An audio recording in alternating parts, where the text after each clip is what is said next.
क्या है? रात बहुत हो गई, मैं अपने घर नहीं जा सकता, मुझे सोने के लिए जगह चाहिए। तो क्या, तुमने मुझे अपने मम्मी पापा से मिलने के लिए बुलाया था ना, तो तुम ही जगह दो सोने की। हेलो, तुम्हें क्या लगता है मैं फिर से तुम्हें अपने कमरे में आने दूंगी? तो मैं और कहाँ जाऊंगा? मुझे नहीं पता, जो करना करो, बट पैर हटाओ वरना मैं तोड़ दूंगी। अभिनव पहले तो नहीं डरा, पर जब दरवाजा उसके पैर को छूने ही वाला था कि उसने अपना पैर पीछे खींच लिया। अनन्या ने दरवाजा बंद किया और दूसरी तरफ से चिल्लाते हुए बोली, नौकरों की जगह ना मालिकों के कमरों में नहीं, घरों के स्टोर रूम्स में होती है। ये सुनते ही अभिनव को बुरा लगा, पर वो कर भी क्या सकता था। उसने बस बंद दरवाजे को देखा और हताशा से अपना सिर हिलाने लगा। अब आगे क्या होने वाला था? कहाँ सोने वाला था अभिनव? और क्या उसे इस घर में कभी इज्जत मिल पाएगी? और क्या होगा जब अनन्या के घर वालों को अभिनव की असली पहचान के बारे में पता चलेगा?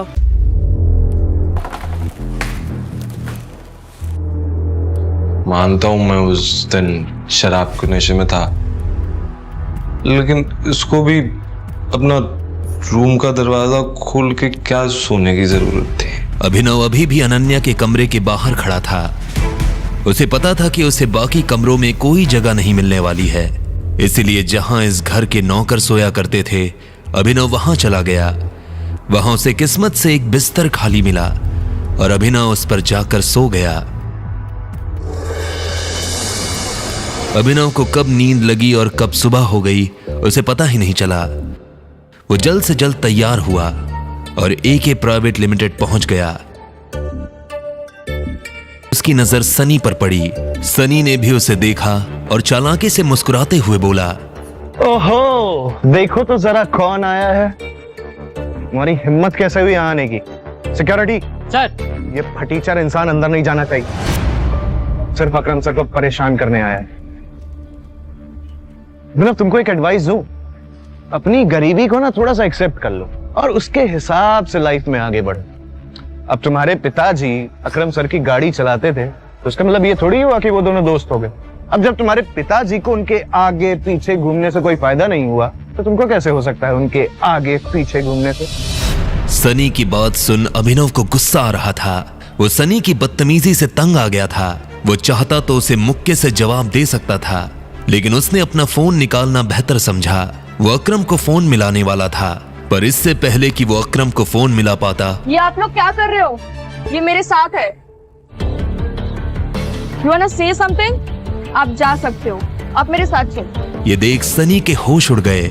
उस दिन पार्टी में और यहाँ भी अभिनव ने सनी को गलत साबित कर दिया था। तुम्हें अकरम ने बताया कि मैं क्यों आया हूँ? ये सुनते ही जेनी के कान खड़े हो गए। अभिनव जैसा आदमी जो यहाँ नौकरी लेने के लिए आया था, वो अकरम को अकरम कहकर बुला रहा था। जेनी ने इस सवाल का कोई जवाब नहीं दिया। जवाब नहीं दिया तुमने मेरी बात का?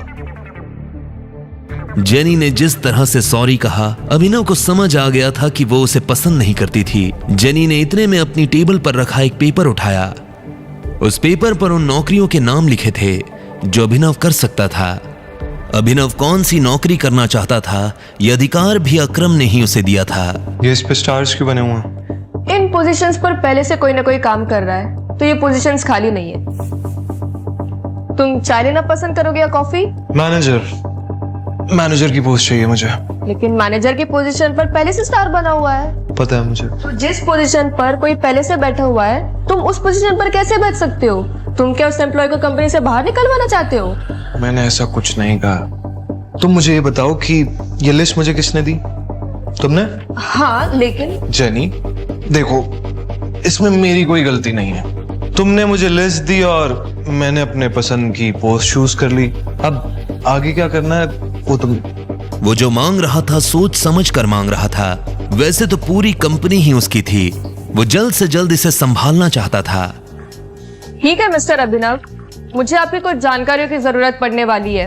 कल से आपका ऑफिस शुरू हो जाएगा। Perfect, thank you. लेकिन मोंटी के आ जाने से पहले वो ऐसा कुछ नहीं कर सकता था। ऐसे में उसने मैनेजर की पोस्ट ही मांग ली थी, ताकि वो अनन्या और उसके माता पिता के सामने अपनी काबिलियत साबित कर सके।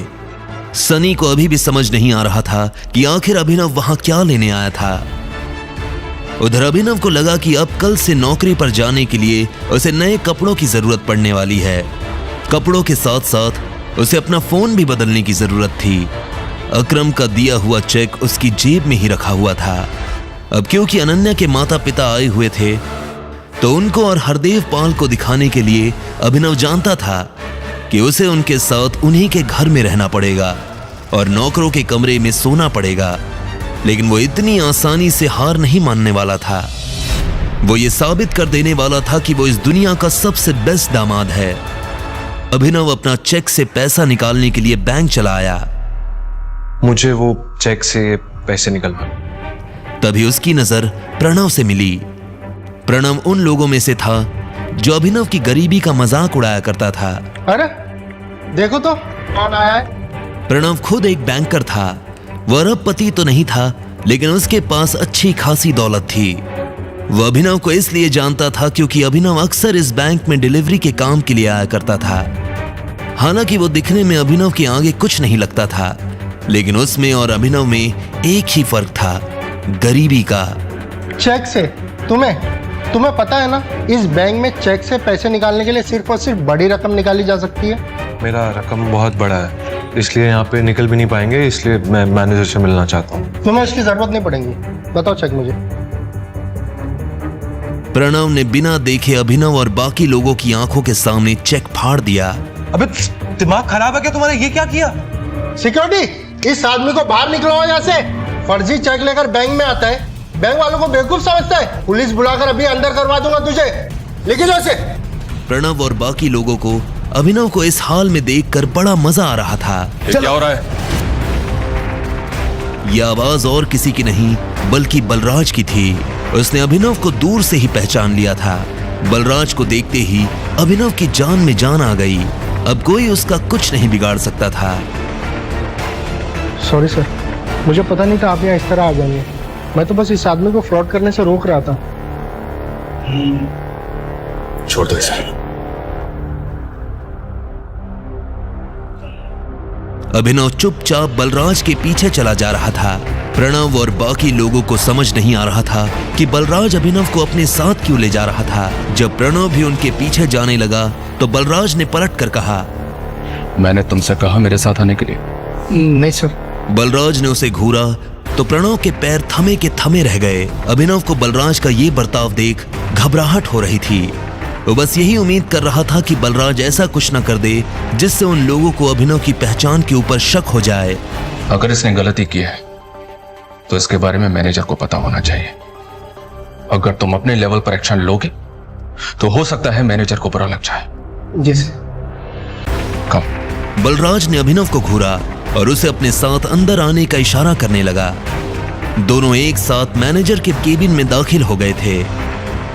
मैनेजर अपनी कुर्सी पर बैठकर कंप्यूटर पर काम कर रहा था।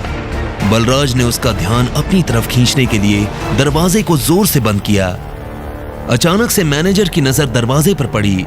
जब उसने देखा कि सामने बलराज खड़ा है। अरे बलराज सर, आप यहाँ कैसे? मुझे बुला लिया होता। बैठिए बैठिए। कहिए कैसा आना हुआ? वैसे तो मैं अपने किसी काम से आया था, लेकिन बाहर तमाशा देखा तो सोचा कि सबसे पहले मैं तुमसे इस बारे में बात करता हूं। बताइए ना। तुम जानते हो यह साहब कौन है? उसकी नजर उसके चेहरे से फिसलते हुए उसके हाथों और आखिर में उसकी अंगूठी पर पड़ी। जैसे ही उसने अंगूठी पर बने उस निशान को देखा तो मैनेजर का मुंह खुला का खुला रह गया। बाप रे बाप, ये टाइगर है। ये कौन? ये उस टीम का आखिरी हिस्सा है जिस टीम का तुम कैप्टन हो tiger. I am very sorry, मुझे माफ कर दीजिए। टाइगर, आप कितनी देर से यहाँ हैं? मैं आपके लिए क्या कर सकता हूँ? बस उसकी जरूरत नहीं है। एक चीज का ध्यान रखना, इनके अलावा और तुम्हारे अलावा किसी को नहीं पता चलना चाहिए कि मैं टाइगर हूँ। जी।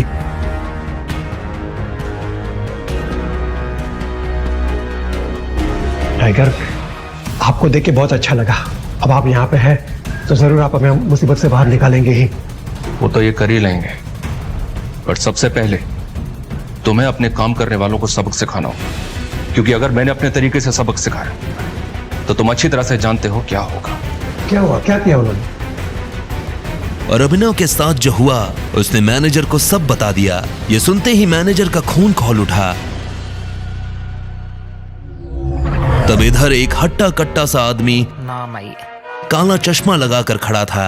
उसकी आंखों पर चश्मा, गले में सोने की मोटी चेन। अभी अभी खबर मिली है कि टाइगर लौट आया है। आप कहें तो अभी नहीं, अभी अभी तो आया है, थोड़ा उछलने कूदने दो। पर हाँ, इस बार पिंजरे में डालने की गलती मत करना।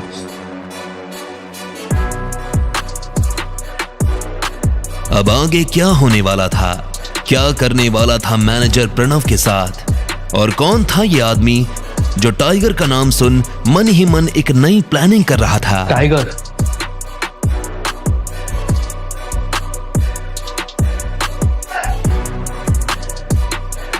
आगे की कहानी जानने के लिए देखें अगला एपिसोड सिर्फ पॉकेट एफएम के यूट्यूब चैनल पर, और द रिटर्न ऑफ टाइगर के सारे एपिसोड्स को सुनने के लिए डिस्क्रिप्शन में दी लिंक से डाउनलोड करें पॉकेट एफएम ऐप।